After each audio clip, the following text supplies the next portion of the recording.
한번 해보세요. 휴거. 휴거. 휴거라는 말이 왠지 모르게 우리나라 말처럼 안 들리잖아요. 우리나라 말처럼 안 들리죠. 휴거라는 말이 우리나라 말인데 이게 어려운 말이에요. 자, 휴거라는 말의 휴자가 휴대폰 할 때 휴자야. 휴대폰 휴. 휴자가 한자로 치면은 가질휴예요. 가질휴. 거자는 들거자야. 들거. 든다 이 말이야. 든다. 들어서 가진다 이 말이야. 아니면 가져가지고 든다. 그게 기본 의미입니다. 휴거라는 말이요. 우리나라 말로 지금 제가 설명을 드리는 거예요. 그러니까 이 휴대한다. 전화기를 휴대하잖아. 휴대. 가지고 다니는 거잖아요. 그죠? 그러니까 휴거는 이걸 가지고 들어 올리는 거야. 그러니까 휴거는 잡아 들어 올림. 잡아서 들어 올림. 휴거라는 말 자체는 성경에 안 나옵니다. 안 나오지만 잡아서 들어 올린다라는 그 의미를 표현하기 위해서 이 단어를 쓰고 있는 거예요. 그래서 그게 어디에 나오느냐? 데살로니가 전서가 봅시다. 성경에서 정확하게 얘기하고 있는 데살로니가 전서 4장. 데살로니가 전서 4장이에요. 4장 15, 16, 17. 4장 15, 16, 17. 17절이 핵심이에요. 4장 17절에 그들과 함께 구름 속으로 끌어올려라고 되어 있죠. 그래서 끌어올린다. 이 끌어올린다는 이 개념을 휴거로 표현한 거예요. 끌어올려. 영어는 rapture로 쓰는데 휴거란 단어를 rapture로 씁니다. 영어는요. rapture로 쓰는데 이 단어 데살로니가전서 4장 17절에 영어는 caught up이잖아. caught up. caught라는 말이 우리 원래로 하면 catch죠. catch. catch라는 말이 무슨 말이야? catch가 이거 잡는다 이 말이야. 잡는다. catch. 잡아서 들어 올린다는 게 up이란 말이야. catch up. 아시겠죠? 영어로는 이거를 catch up이라는 게 이게 원문이고 이것을 다른 명사화한 게 rapture잖아요. 우리도 잡아서 들어 올렸다, 끌어올렸다는 말이 이 말인데 이거를 휴거라고 표현한 거다 이 말이에요. 여기까지 정리되셨습니까? 자, 다시 정리합니다. 우리나라 말로는 끌어올려야. 끌어올려. 영어로는 catch up, be caught up이야. 그죠? 끌어올린 거야. 이게 두 가지 의미가 똑같죠? 이거를 명사로 표현할 때 한국말로는 휴거, 좀 어려운 한자어로 휴거라고 표현했고 영어로는 rapture라고 표현했어. rapture. 이 rapture라는 말의 원뜻은 약간 황홀경에 빠진다 이런 뜻입니다. 약간 황홀경에 빠져들어간다. rapture 했다는 거는. 어쨌든 이 단어들을 조금 정확하게 우리가 정리할 필요가 있다. 현재 이 휴거에 대한 견해가 세 가지 견해가 있는 거예요. 세 가지. 이걸 아셔야 돼요. 세 가지 견해. 휴거라고 한다고 다 똑같은 말을 하고 있는 게 아니에요. 자, 1번. 환란 전 휴거설이야. 환란 전 휴거. 이게 무슨 말입니까? 대환란이 오기 전에, 그림 제가 많이 그렸죠? 자, 여기가 대환란이에요. 대환란이 오기 전에, 오기 직전에 휴거된다. 여기 1번 견해. 그러니까 지금 영화로 보신 게 바로 그거예요. 영화로 보신 게 그냥 일반 상황이야. 일반 상황인데 갑자기 휴거가 돼버리는 거예요. 갑자기. 그러면 남는 사람을 우리가 뭐로 표현합니까? 남는 사람을 남았다. 우리나라 말로 남겨진. 영어로 뭐라고 돼 있어요? 영어로 해봅시다. left behind. 영어로 left behind야. 그죠? I am left behind 하면은 나는 지금 남겨졌다. 다른 사람 다 떠나고 I am left behind다. 나는 남겨졌다 이 말이거든요.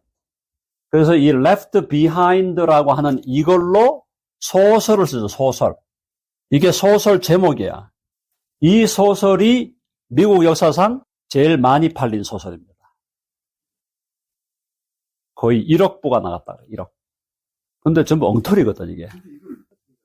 이 left behind가 말하고 있는 거는 다 소설이고 다 거짓말이에요. 근데 이게 1억 부가 팔렸어. 1억 부. 그러니까 이게 바로 집사님이 보신 그 영화가 이 소설의 근거에서 만들어진 거예요. Left Behind라고 하는 소설을 팀 라헤이라는 사람하고 두 사람이 같이 썼는데 그 소설을 영화한 것이 우리가 보통 휴거라고 하는 영화를 볼 때 나오는 영화예요. 그것의 원전은 이 Left Behind라는 소설, 이것에 의해서 영화가 만들어졌어요. 자, 이게 주장하는 사람이 누구겠습니까? 자, 해봅시다. 세대주의. 자, 세대주의가 이걸 주장하는데, 이 사건이 일어나면 어떻게 되겠어요? 그야말로 이 세상이 대혼돈. 비행기 타고 가다가 조종사가 날아가고 승객들이 막 날아가 버리고. 그러면 비행기가 어떻게 됐어요? 당연히 추락하는 거지. 그게 한두 되겠어요? 비행기가 지금 공중에 날아다니는 비행기 숫자가 얼마나 될까요? 뭐 수천은 기본이야. 수만 대가 돌아다닌다고 해도 과언이 아닌데, 그런 비행기들이 갑자기 그 승객하고 조종사가 랩처 돼갖고 그게 다 떨어진다고 생각해 보세요. 그야말로 뭐 지구가 그냥 끝나는 거지. 미국의 자동차가 지금 하루에 몇 대가 움직이겠습니까? 억대가 움직이죠, 억대가. 억대가 움직이는데 거기 운전자 중에서 예를 들어서 뭐 한 20%가 공중에 휴거돼 버렸다. 그럼 어떻게 되겠어요? 자, 지금 여러분 재밌게 좀 얘기하는 겁니다. 자, 차량의 뒤에다가 범퍼 스티커 붙이죠? 범퍼 스티커를 여러분 아시죠? 거기 붙여놓은 범퍼 스티커 중에 아주 재밌는 범퍼 스티커. When rapture happens, this car is yours. 그게 무슨 말이야? 어? 휴거되고 나는 올라가서 예수님 만나면은 이 차 남을 거 아니냐? 이건 너 거야. 그걸 갖다가 차 뒤에다 붙여놓고 가는 거는 뭐야? 뒤에 오는 사람 보고 저주하는 얘기지. 자, 그러니까 여러분들이 환란 전의 휴거설을 주장하면서 이 세대주의가 이게 왜 위험한가 하면은, 자, 교회가 환란을 통과한다고 얘기할 때 하고, 교회가 갑자기 뿅 해서 휴거될 거다라고 얘기하는 거하고 영성에 어떤 차이가 있을까요? 하늘과 땅 차이라는 정답인데 어떤 의미에서? 예, 사랑하지 않는 거 다 맞는 말씀인데 핵심은 뭐냐면은 지금 내가 랩처 되기를 기다린다는 거는 고난에 대한 준비가 돼 있나 안 돼 있나요? 안 돼 있죠. 고난을 피하겠다는 거지, 기본적으로. 환란을 피해서 어떻게든 간에 편한 데로 가보겠다 이거잖아요. 근데 그게 예수님을 믿는 사람의 영성입니까? 그게 예수 믿는 사람의 영성이에요? 아니라니까. 오히려 우리 크리스천들은 고난에 동참하고 고난이 오는 것이 좀 힘들더라도 그걸 내가 견딤으로 나에게 영적인 유익이 있다는 걸 우리는 고백하잖아요. 고난을 피해 다니는 게 기독교의 영성이 아니에요. 아시겠죠? 아니, 우리 믿음의 선배들이 누가 고난을 피해 다녔어? 한 사람도 없어요. 그러니까 여러분들이 기억해야 될 건 뭐냐면 창세기부터 요한계시록까지 성경에 나오는 모든 진정한 믿음의 사람들 치고 고난 안 당한 사람은 1도 없어. 1도 없다고. 예수님부터가 고난의 대장이야. 예수님이 고난의 장군이라고요. 여러분 아멘 하십니까? 예수님이 고난받은 장군이야. 고난에 그야말로 그냥 극상의 고난을 받으신 분이에요. 그리고 예수님 승천하시고 2000년 동안 교회 우리 역사가 진행되어 왔는데 2000년 동안 역사 속에서 예수님을 진실로 믿은 사람 치고 고난을 안 당한 사람이 누가 있습니까? 한 사람도 없다니까? 근데 왜 종말에 가가지고는 대환란이 오는데 여기서 갑자기 교회가 휴거돼갖고 저 하늘로 올라간다고 자꾸 가르치냐 말이야. 지금도 편안히 누리고 있다가 예수님 오실 때 그냥 뿅 올라가니까 그다음부터 뭐 이 세상에 대해서 뭐 별 생각이 없을 거 아니에요. 자, 조금 심한 얘기인데 이런 데 빠져 살면요 환경 문제에 관심 있겠어 없겠어요? 환경 문제 무슨 관심이 있어? 이제 올라가는데. 아까 여기 지금 기복신앙하고 번영주의 다 얘기했는데 이게 맞는 얘기죠. 기복주의와 번영주의에 빠져 살게 되면 기독교의 영성 자체가 완전히 천민 영성이 되는 거야. 표피적인 영성. 표피적 영성이 돼가지고 예수 믿는 것은 고난을 그냥 잘 피하는 방법. 세대주의가 19세기에 어디서 시작됐냐? 19세기 영국입니다. 영국. 19세기 영국의 다비라는 사람, 존 넬슨 다비라는 사람이야. 이 사람이 이걸 주창하기 시작했어요. 영국 사람이에요. 근데 이 사람이 주창을 했는데 항상 그렇잖아. 영국에서 시작된 건 어디 와서 꽃 피나요? 미국에 와서 꽃을 피는 거야. 이 사람이 주장했는데 이 사람한테 배운 사람들이 미국으로 넘어와가지고 미국에서 이제 세대주의가 19세기 후반에 미국에서 꽃을 피는데 이 세대주의를 적극적으로 받아들인 사람들이 미국의 침례교예요. 침례교. 일반적으로. 미국 침례교 쪽에서 이 세대주의를 아주 적극적으로 받아들여요. 그런데 침례교가 다 또 이쪽은 아니에요. 항상 미국은 다양성이 있으니까. 어쨌든 미국 침례교 쪽에서 이걸 적극적으로 받아들였고 그래가지고 이제 이게 특별히 이 남쪽 남부, 바이블 벨트 쪽에서는 이 입장이 굉장히 강하게 자리 잡았고, 또 텍사스 쪽이 또 강하게 자리 잡은 동네야. 텍사스가. 그래서 이 Left Behind 소설, 이 소설을 쓴 사람들의 배경이 달라스 신학교예요. 달라스 신학교 들어보셨어요? 텍사스 달라스 아시죠? 달라스 신학교가 이게 세대주의의 본산이야, 본산. 미국에서. 텍사스의 달라스 신학교가 이 세대주의의 본산. 그 다음에 이 세대주의 본산이 달라스고, 달라스 신학교와 더불어 또 다른 본산이 무디 신학교. 무디 들어보셨죠? 무디 신학교라고, 이 시카고에 있는 무디 신학교, 이런 학교들. 그 다음에 이제 캘리포니아의 탈봇, 들어보셨죠? 탈봇? 캘리포니아의 탈봇이라고 하는 신학교가 있어. 이 바이올라 대학교가 학부고, 탈봇이 신학교 이름이야. 요런 데가 이제 세대주의의 본산이에요. 근데 이 달라스 신학교에서 이 영향을 받은 이 작가들이 Left Behind 소설을 썼는데, 이 소설이 그야말로 완전히 미국에 그냥 장악을 해버린 거예요. 이번에 릭 워렌 목사님이 쓴 목적이 이끄는 삶, 그거보다도 훨씬 더 많이 팔렸죠. 그거보다 10배가 팔린 거예요. 이게 그냥 미국을 휩쓸었는데, 자, 미국에서 휩쓸면 또 어느 나라로 와요? 한국으로 오죠. 환란전 휴거설에다가 세대주의 종말론을 가장 강력하게 설파한 사람이 조용기 목사님이에요. 조용기 목사님이 참 안타깝죠. 근데 조용기 목사님이 한국교회에다가 기복신앙하고 번영주의, 이것도 강력하게 심었잖아요, 이거. 여기에다가 또 세대주의도 강력하게 심었네? 나쁜 거는 죄다 다 심어가지고, 그렇다고 그분이 저는 천국 갔다고 봅니다. 그분이 예수님 믿었으니까. 자, 그러나 어쨌든 이 환란전 휴거설은 여러 면에서 문제가 심각해.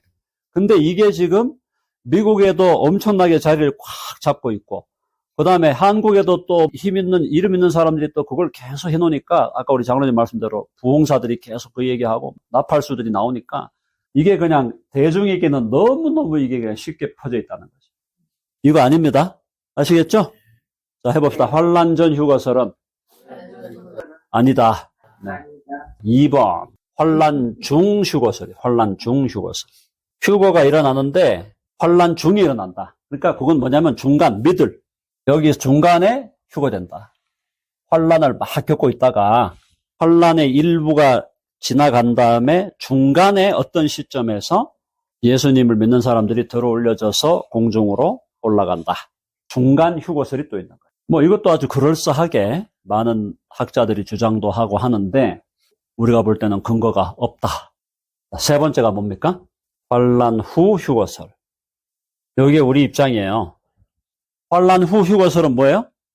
환란을 통과해서 교회가 환란을 통과한 다음에 환란이 끝났어. 통과돼 갖고 교회가 환란을 통과해서 환란이 끝나고 나서 환란 후, 좀 더 풀어서 말하면 환란 통과 후죠. 환란 통과 후. 그 다음에 여기서 휴거되는 거야. 자, 환란 후 휴거설. 이게 맞는 거예요. 자, 다시 돌아가요. 데살로니가 전서 4장 17절 다시 보세요. 데살로니가 전서 4장 16절에 주께서 호령과 천사장의 소리와 하나님의 나팔 소리로 친히 하늘로부터 강림하시리니 그때 그리스도 안에서 죽은 자들이 먼저 일어난다. 부활하는 거죠. 부활하고 그 후에 우리 살아남은 자들도 그들과 함께 구름 속으로 끌어올려 공중에서 주를 영접하게 하시리니 그리하여 우리가 그 다음부터 항상 주와 함께 있으리라. 환란 후에 휴거가 된 다음부터는 그 다음부터는 계속 주님과 함께 있는 거예요. 왜냐하면 이때 휴거 끝나고 어떻게 돼? 휴거돼서 올라갔다가 내려와서 그 다음 뭐예요? 우리 순서대로 하면요. 그 다음에 천연왕국이죠. 천연왕국 때 우리가 주님과 함께 합니까? 떨어져 있습니까? 주님과 함께 하는 거야. 그리고 마지막에 이제 여기서 천연왕국 끝나면은 백보자 심판이 일어나고 그 다음에 다시 우리가 신천신지로 들어가도 계속 우리는 주와 함께 있는 겁니다. 이해되셨죠? 자, 핵심은 뭐냐면 이 지금 데살로니가 전서 4장 16, 17절에 이 사건이 환란 전에 일어나느냐, 환란 중간에 일어나느냐, 환란 후에 일어나느냐? 답은 환란 후에 일어난다 이 말이에요. 근데 이제 세대주의자들은 자꾸 이게 환란 전에 일어난다는 거예요. 환란 전에. 그래서 교회는 들어올려지고 남은 사람들은 다 적그리스도 밑으로 내려가고 적그리스도 지배하에 있는데 그 지배하에서 또 가장 환난을 많이 당하는 자들이 또 누구냐면 또 유대인이라고 하는 거야. 지겨워. 지겨운 유대인들이야. 어?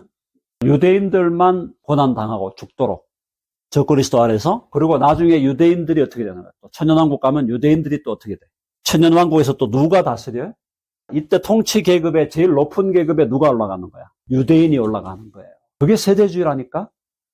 자, 세대주의의 핵심은 뭐냐? 여러분들이 세대주의 나중에 또 제가 다시 자세히 하는데 오늘 일단은 세대주의가 왜 문제냐? 1번 유대인 우월주의예요. 유대인이 우월하다는 거야.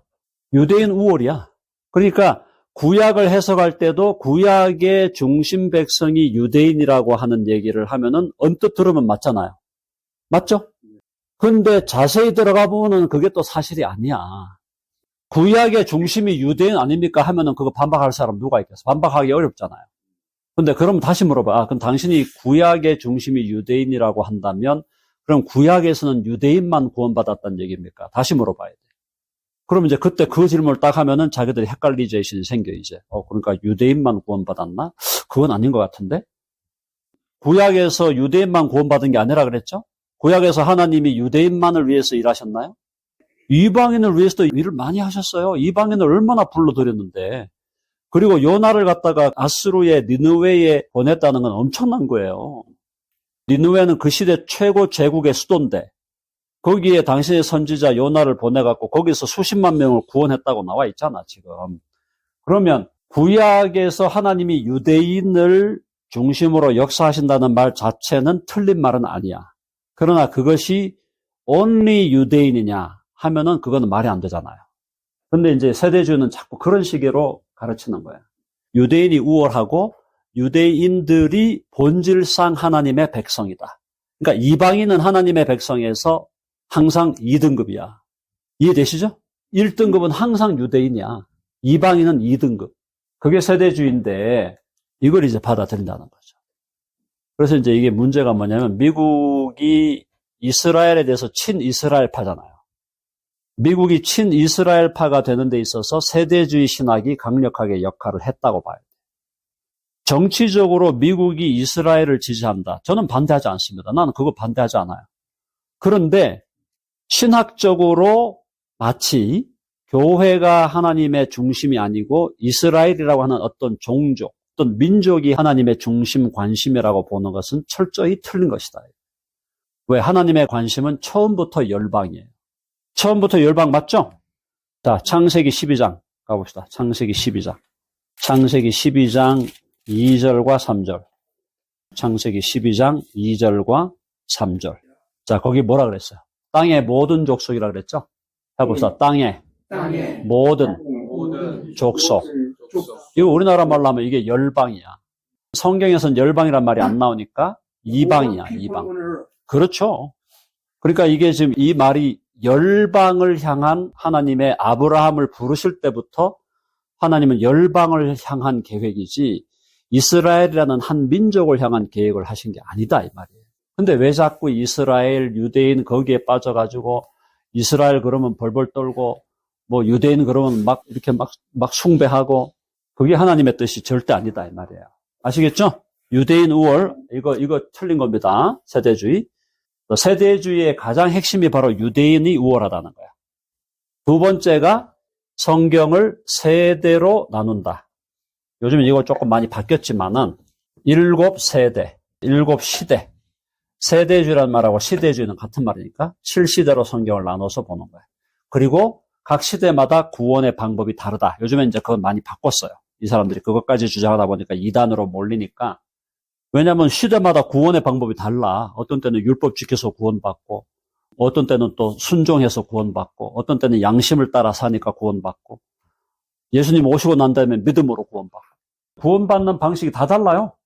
자, 그래서 이게 이제 잘못된 건데 세대주의는 제가 다음에 며칠 있다가 다시 자세히 다룰게요.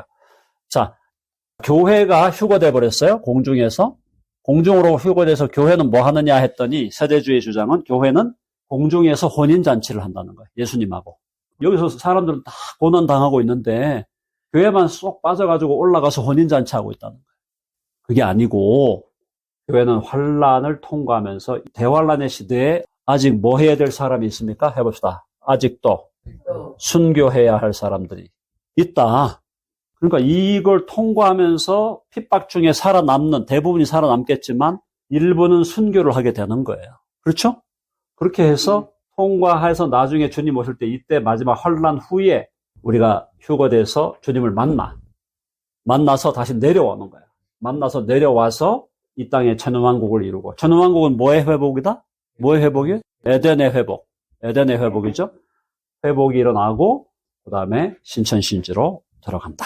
그래서 휴거에 대한 이 세 가지 견해, 환란 전 휴거설, 환란 중 휴거설, 환란 후 휴거설 세 가지가 있지만 환란 후 휴거설이 가장 성경적인 견해고, 이 환란 후 휴거설인 이것이 이제 우리 역사적 전천년이죠, 그죠?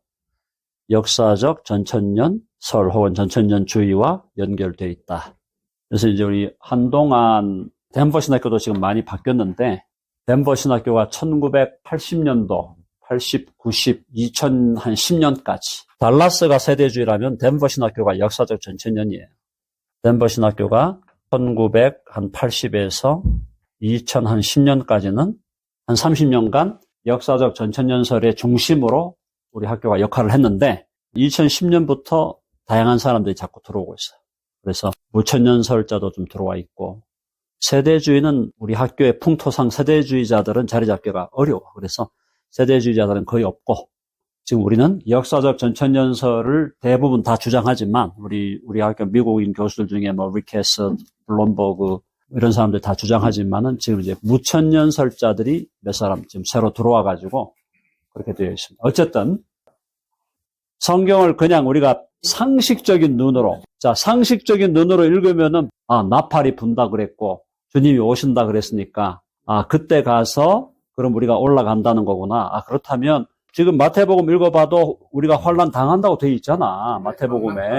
마태복음, 마가복음에 다 환란 당한다고 돼 있고, 계시록을 봐도 다 우리가 환란 당하는 것처럼 그렇게 돼 있는데, 그럼 환란 끝나고 주님이 오시면 우리가 올라간다 그 말이구나라고 상식적으로 그냥 읽으면은 그렇게 읽게 돼 있어요. 근데 문제는 뭐냐면 이 세대주의자들이 여기서 자꾸 뭘 끼워 넣냐, 이걸 끼워 넣은 거예요. 유대인 우월론. 그러니까 그들의 렌즈는 항상 유대인이 우월한 거예요. 유대인이 우월하니까 진짜 심한 얘기 하는데, 이 사람들. 계시록 1장부터 5장까지 그리고 19장부터 22장까지는 교회를 위한 거야. 이거는 교회를 위한 거야. 6장부터 18장은 유대인을 위한 거라는 거야. 이게 지금 이 세대주의자들이. 이게 말이나 돼, 이게? 우리가 받아들일 수 없습니다. 자, 오늘 여기까지만 하겠습니다.